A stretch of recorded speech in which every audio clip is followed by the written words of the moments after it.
ছুঁয়েছেন 400 million সাবস্ক্রাইবারের মাইলফলক। Subscriber সংখ্যা নিয়ে তিনি এখন শীর্ষে। ভারতের জনপ্রিয় মিউজিক চ্যানেল টি সিরিজকে পেছনে ফেলে সাবস্ক্রাইবার সংখ্যা নিয়ে তিনি এখন শীর্ষে। গত জুন মাসের 1 তারিখ এই ইতিহাস গড়েন মিস্টার বিস্ট। প্রথমবারের মতো কোনো একক ব্যক্তি হিসেবে তিনি ছুঁয়েছেন 400 মিলিয়ন সাবস্ক্রাইবারের মাইলফলক।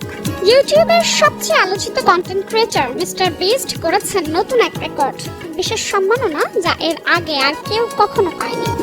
আর এই অসাধারণ অর্জনে ইউটিউব তাকে উপহার দিয়ে চকচকে ধাতুর তৈরি এই ট্রফির কেন্দ্রে বসানো হয়েছে নীল রঙের একটি পাথর, বিশেষভাবে তৈরি 400 মিলিয়ন সাবস্ক্রাইবার প্লে বাটন। আর এই উপলক্ষে সম্প্রতি ইউটিউবের সিইও নীল মোহনের হাত থেকে তিনি গ্রহণ করেছেন।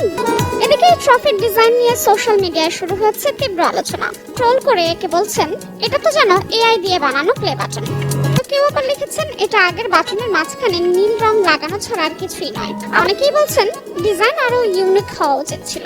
প্লে বাটনের ডিজাইন নিয়ে বিতর্ক থাকলেও মিস্টার বিস্ট যা করেছেন তা নিঃসন্দেহে ইতিহাস। নিজের ইনস্টাগ্রামে ছবিটি শেয়ার করে মিস্টার বিস্ট লিখেছেন, ধন্যবাদ YouTube, 400 million subscriber play button. মাত্র 27 বছর বয়সে মিস্টার বিস্ট এখন বিলিয়ন ডলারের মালিক। তবে আলোচনা সমালোচনা যাই থাকুক, মিস্টার বিস্ট এগিয়ে চলেছেন আপন গতিতে।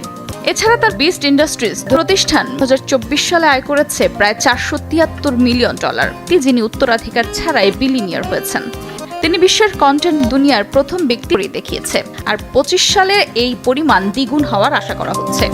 একজন কন্টেন্ট নির্মাতা যে বিশ্বমঞ্চে এত দূর পৌঁছাতে পারেন তা ভাবতেও পারেনি কেউ, তাই তিনি করে দেখিয়েছে। আর তাকে ঘিরেই হয়তো বদলে যাচ্ছে ডিজিটাল দুনিয়ার সংজ্ঞা। এই অর্জনের পর মিস্টার বিস্ট জানিয়েছেন, দিনরাত শুধু কন্টেন্ট বানিয়েছি বা আমি নিজের স্বপ্নে আঁকড়েছিলাম।